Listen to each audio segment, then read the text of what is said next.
Drone తోటి పాటు ఈ ఐఏఎస్ యొక్క సంస్థ ద్వారా అక్యురేట్గా వచ్చే సంస్థల్ని ఈ గ్రామం పైలట్గా తీసుకున్నాం. కాకపోతే ఇందాక రైతులకు అనుమానం వచ్చింది, ఈ ఒక్క ఊరే 4 రోజులు పడితే మరి మా గ్రామాలన్నీ ఎప్పుడు చేస్తారని. దానికి ఆర్ఎం గారు ప్రభుత్వం సిద్ధంగా ఉంది. ఈ పైలట్ ప్రాజెక్టులో ఉన్నటువంటి అనుభవం ప్రకారంగా ఎంత త్వరగా పూర్తి చేసే అవకాశం ఈ దేశంలో ఈ ప్రపంచంలో ఉందో అన్ని సంస్థలను తీసుకొచ్చి మీ భూమి ఒక అంగుళం రాకుండా పోకుండా, ఇందాక పెద్ద ఆయన 3 ఎకరాలు ఉంటే 6 ఎకరాలు ఆయన పాస్బుక్లో ఉందంటుండు, అట్లా కాకుండా నికార్స్ అయినటువంటి రికార్డ్స్ని తయారు చేస్తే ఇది రెవెన్యూ మంత్రి గారి యొక్క చరిత్ర, తెలంగాణ రాజకీయ చరిత్రలో శ్రీనివాసరెడ్డి గారి పేరు శాశ్వతంగా మిగులుద్దని చెప్పి కూడా ఈ సందర్భంగా మనం చేస్తున్నాం. అది రేవంత్ రెడ్డి గారి ఆధ్వర్యంలో, భట్టి గారి ఆధ్వర్యంలో మన జిల్లా మంత్రి చేయటం మనందరికీ గర్వకారణం. కాబట్టి శాశ్వతమైనటువంటి ఈ భూ సమస్యలు, బుద్ధ ప్రకాష్ గారు నాకు పీఓ ఐటీడీఏగా ఎక్కువ రోజులు పనిచేశారు.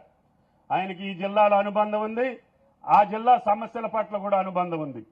కాబట్టి ఏదైనా సరే తగు వస్తే భూమి కాడే వస్తుంది. ఆ తగువులు రాకుండా ఉండాలంటే భూభారతే దానికి శరణ్యం అని చెప్పి రేవంత్ రెడ్డి గారు ధైర్యంగా, ఇది ఎవరు కూడా రాజకీయ నాయకులు పట్టించుకోరు, ఎందుకు ఏలు పెడితే కుట్టుద్ది, కుట్టిన కాడ నుంచి మనకి తీపి పుట్టుద్ది, మనకెందుకు జరగని, మనకు అధికారం ఉంటే చాలు అనుకునే రోజులు. మాకు రాజకీయం శాశ్వతం కాదు, అధికారం అంతకంటే శాశ్వతం కాదు. మీరు సంతోషంగా ఉండాలని ఏకైక ప్రాతిపదిక మీద అన్ని విషయాల్లో కూడా ధైర్యంగా ఏ ప్రభుత్వం ఎవరు తలపెట్టనటువంటి కార్యక్రమాల్ని రేవంత్ రెడ్డి గారి ఆధ్వర్యంలో మీ కేబినెట్, మీ మంత్రివర్గం, మీ ప్రభుత్వం చేస్తుంది. అంటే మన ప్రభుత్వం చేసే ప్రతి కార్యక్రమం ఈనాడు భారతదేశానికి దిక్సూచిగా మిగులుతుంది. మీరు చూశారు, ఏ పథకం చూసినా భారతదేశంలో ఏది బాగుంది అంటే తెలంగాణ బాగుందని చెప్పుకునే రోజులు వచ్చినాయి. నిన్న మొన్న మోడీ గారి ప్రభుత్వం కూడా కొన్ని సర్వేలు చేపించింది. లా అండ్ ఆర్డర్ ఎక్కడ బాగుందో చూడండి అని చెప్పి ఆయన ఒక రిపోర్ట్ తెప్పించుకుంటే తెలంగాణలోనే బాగుందని చెప్పి వచ్చింది. అంటే మన ప్రభుత్వం సమర్థవంతంగా గత 16-17 నెలలుగా ఎక్కడా రాజీ పడకుండా, రాజకీయాలకు అతీతంగా, కులాలకు అతీతంగా, మతాలకు అతీతంగా లా అండ్ ఆర్డర్ ఉంటేనే పెట్టుబడులు వస్తాయి. పెట్టుబడులు వస్తేనే మన పిల్లలకు ఉద్యోగాలు వస్తాయి. పిల్లలకు ఉద్యోగాలు వస్తేనే ఈ జిల్లా, ఈ రాష్ట్రం అగ్రభాగాన నిలబడుతుంది. నిన్న ముఖ్యమంత్రి గారి స్పీచ్లో కూడా మీరు చెప్పారు, మనకి పక్క రాష్ట్రంతోటో, ఆ రాష్ట్రంతోటో, ఈ రాష్ట్రంతోటో పోటీ కాదు, ప్రపంచ దేశాలతోటే తెలంగాణ పోటీ. అందుకని విద్యలో కానీ, వైద్యంలో కానీ, సంస్కరణలో కానీ, ఈ యొక్క చట్టాలను ఏర్పాటు చేసుకోవడంలో కానీ ధైర్యంగా ముందుకెళ్తున్నాం. అది మీరిచ్చినటువంటి శక్తి, మీరిచ్చినటువంటి ధైర్యం. మీరు నిజాయితీగా, నిర్భీతిగా, నిక్కచ్చిగా పరిపాలించండి, మేము మీ వెంట ఉంటామని చెప్పి మా అందరినీ కూడా పెద్ద మెజారిటీ తోటి మీరు గుండెల్లో పెట్టుకొని గెలిపించారు. ఆ గెలిపించిన దానికి తార్కాణంగా మేము కూడా ధైర్యంగా ముందుకెళ్లాలని చెప్పి మేము ఇంటర్నల్గా మాట్లాడుకునే చాలా ఉన్నాయి. ఇప్పుడు కూడా రెవెన్యూ మినిస్టర్ గారు, ఉప ముఖ్యమంత్రి గారు కూడా ఉన్నారు. ఇప్పుడు కూడా భూ రికార్డుకి టోకెన్గా మీ దగ్గర వసూలు చేయాలని కాదు, మేము ఇంతకుముందు రూపాయి రకం కట్టేటప్పుడు కూడా పుస్తకం పట్టుకెళ్తే ఆ సంవత్సరానికన్నా మా భూమి మాకుందా లేదో లెక్క తేలేదు. ఈ 20-30 సంవత్సరాల్లో మాకు పాస్బుక్ చూడట్లేదు, మేము రకమో కట్టట్లేదు, ఆ భూమి ఉందో లేదో ఎవడి పేరు మీద వెళ్ళిందో కూడా వైనం లేకుండా పోయింది. అందుకని టోకెన్గా మళ్ళీ క్యాబినెట్లో ఆలోచించుకొని ఎంతో కొంత మీ డబ్బుల కోసం కాదు, మీ రికార్డు పర్ఫెక్ట్గా పకడ్బందీగా ఉండటం కోసం, మీకు కూడా ఏ రోజుకు ఆ రోజు తెలియటం కోసం, నా భూమి నా ఖాతాలోనే ఉంది అని ధైర్యంగా నిద్రపోవటం కోసం. ఇప్పుడు మీరు చెప్పారు కదా పెద్ద ఆయన, ఎవరి పేరు మీద ఎక్కిందంటే అట్టెక్కింది, మనం చూసుకోకపోవటం, రికార్డ్స్ ఇంప్లిమెంట్ కాకపోవటం, వ్యవస్థలు కూడా దారి తప్పిపోయినాయి. అందుకనే రెవెన్యూ శాఖలో ఉన్న ఇబ్బందులు, కష్టాలు, అస్తవ్యస్తమైనటువంటి పద్ధతుల్ని తిరోధకాలు ఇవ్వాలనే ఆర్ఎం గారు, ముఖ్యమంత్రి గారు ఈ చట్టాన్ని తీసుకొచ్చారు. ఈ చట్టం ద్వారా శాశ్వతంగా ఇక నా రైతు ఆ భూమితోటి అనుబంధం శాశ్వతంగా ఉంటుందని చెప్పి ఈనాడు భావిస్తున్నారు. అందుకని దీనికి కూడా టైం బౌండ్ పెట్టి ఈ పైలట్ ప్రాజెక్టులో వచ్చేటటువంటి కష్ట నష్టాలని బేరీ చేసుకొని అతి త్వరలో తెలంగాణ రాష్ట్ర రైతాంగానికి ఈ భూ సమస్యల నుంచి శాశ్వత పరిష్కారం కోసమే ఈ భూభారతి అని చెప్పి మీకు ఈ సందర్భంగా మనం చేస్తున్నాం. వీటితోటి పాటు అనేక సంక్షేమ అభివృద్ధి కార్యక్రమాలు కొనసాగిస్తున్నాం. బట్టి గారికి అధిక భారమైనప్పటికీ నిబ్బరంగా ఎక్కడా కూడా తొట్టుబాటు లేకుండా, ఎక్కడా కోపగించుకోకుండా, ఎక్కడా కూడా ఆయన ఈ కార్యక్రమాలు జరపడానికి ఆయన యొక్క శక్తియుక్తులన్నీ కాపాడుతుండు. అయినా సరే ఇంకా లోటుపాట్లు ఉంటాయి, కానీ ఇంకా సరిదిద్దుకోవాల్సిన అవసరం ఉంది. అస్తవ్యస్తమైనటువంటి వ్యవస్థలను సరిదిద్దుకుంటూనే, పాత పథకాలు ఉపయోగపడేటటువంటి పథకాలు కొనసాగిస్తూనే, కొత్త పథకాల రూపకల్పన చేస్తూనే లక్షల కోట్ల రూపాయలు ఈనాడు రాష్ట్ర ప్రభుత్వం రైతాంగం మీద, సామాన్యుల మీద, బడుగుల మీద, బలహీన వర్గాల మీద ఖర్చు చేయడానికి ముందుకెళ్తున్నాం. ఇంత సంక్షేమ అభివృద్ధి కార్యక్రమాలు చేసే రాష్ట్రం మొట్టమొదటి సంవత్సరంలోనే, మొట్టమొదటి పంట కాలంలోనే ఒక చిన్న రాష్ట్రం, కొత్త రాష్ట్రం, విచ్ఛిన్నమైనటువంటి, విధ్వంసమైనటువంటి, ఆర్థిక వ్యవస్థ చిన్నాభిన్నమైనటువంటి తెలంగాణ రాష్ట్రంలో 36,000 కోట్లు బట్టి గారు రైతు ఖాతాలో వేశారు అని అంటే అది బట్టి గారి సమర్థత అని చెప్పి కూడా మీకు ఈ సందర్భంగా మనం చేస్తున్నాం. అందుకనే నేను చెప్తున్నా, మళ్ళీ నాట్లు ముందే ఇచ్చేయండి, కాబట్టి ఆలస్యం కాకుండా మీరు ప్రయత్నం చేయాలంటే ముఖ్యమంత్రి గారు, మంత్రి గారు మాట ఇచ్చారు. అందుకనే ఆ మాట ప్రకారంగా నేను కూడా మీరు నాట్లు మొదలు పెట్టక ముందే మీ ఖాతాల్లో, మీ జేబుల్లోకి బట్టి గారి పైసలు వస్తాయని చెప్పి కూడా మీకు ఈ సందర్భంగా మనం చేస్తున్నాం. ఎందుకంటే మొదటి సంవత్సరం అన్నిటినీ ఒకేసారి మొదలు పెట్టడం మూలన కొద్దిగా ఒక వెనకడుగు ముందడుగు అయింది. దాన్ని మీరు అర్థం చేసుకున్నారు. మమ్మల్ని ఏదైతే బాధలు ఉన్నాయో మీరు కూడా ఆలోచన చేస్తున్నారు. కానీ సెట్ చేసుకోవాలి. ముఖ్యమంత్రి గారు కానీ, మంత్రివర్గం కానీ మేము ఒకటే అనుకున్నాం, ఈ 2వ తారీఖు నుంచి కొన్ని అనవసరమైనటువంటి ఖర్చులు తగ్గించుకొని అవసరమైనటువంటి రైతాంగం కోసం కానీ, పేదల కోసం ఇండ్లు కట్టే నిర్మాణం కానీ, వేరే ఉద్యోగ సమస్యలు కానీ, ఆరోగ్య విషయానికి సంబంధించిన విషయాల మీద దృష్టి పెడదాం. శాశ్వతమైనటువంటి అభివృద్ధి చేద్దాం.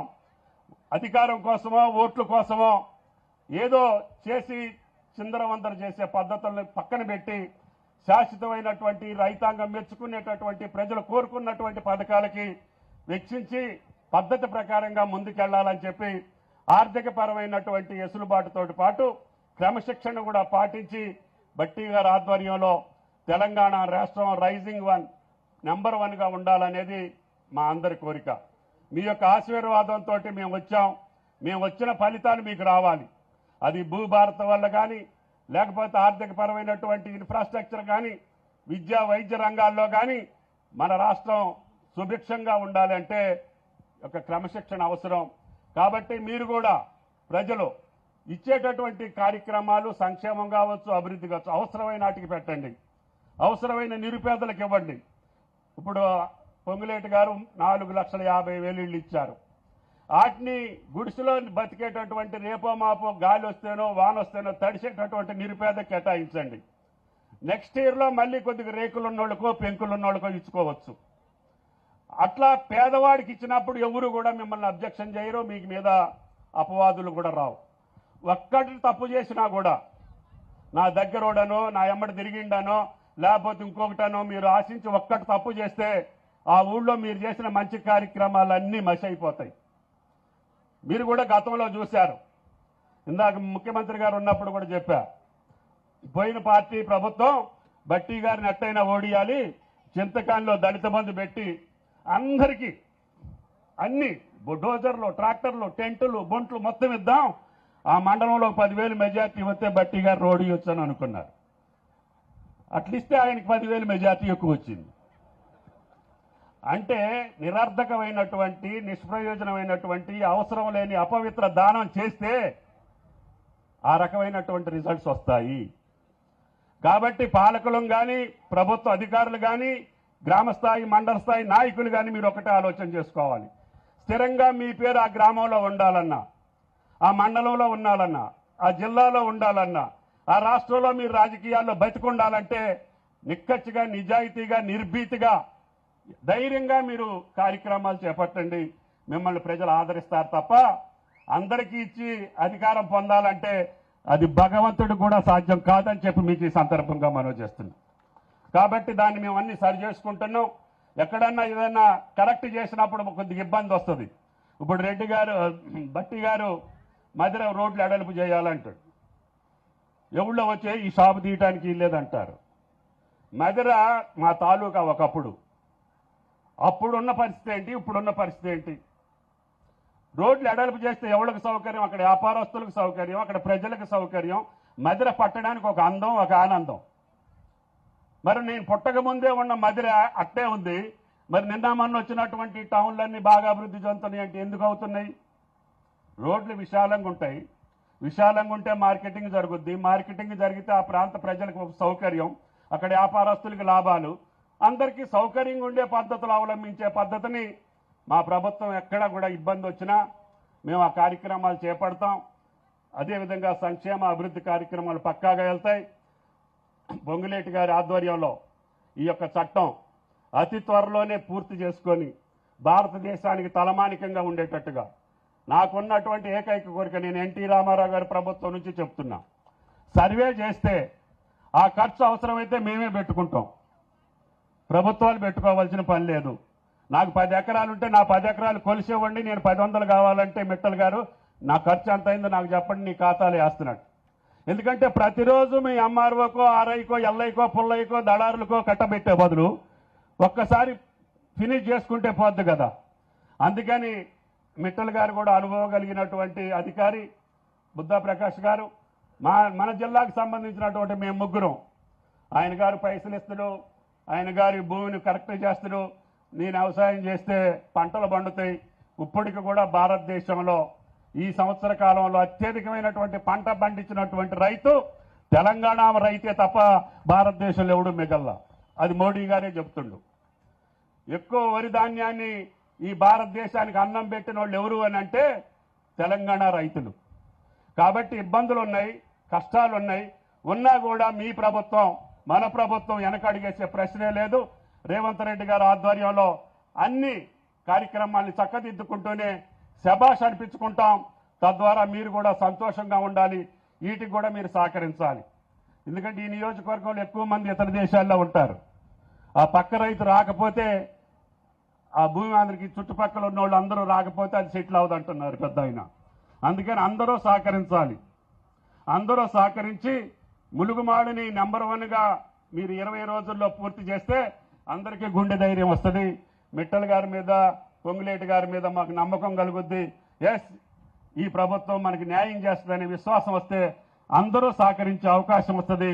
బట్టి గారి యొక్క ఆదేశాలకు అనుగుణంగా ఈ ములుగుమాడు సమావేశం ఈ రాష్ట్రానికి దిక్సూచిగా ఉండాలని, ఆదర్శంగా ఉండాలని, దానికి సహకరించే ములుగుమాడు రైతులందరికీ ధన్యవాదాలు తెలియజేస్తూ బట్టి గారికి, మీ అందరికీ కూడా ప్రత్యేక ధన్యవాదాలు పిలిచినందుకు. Thank you.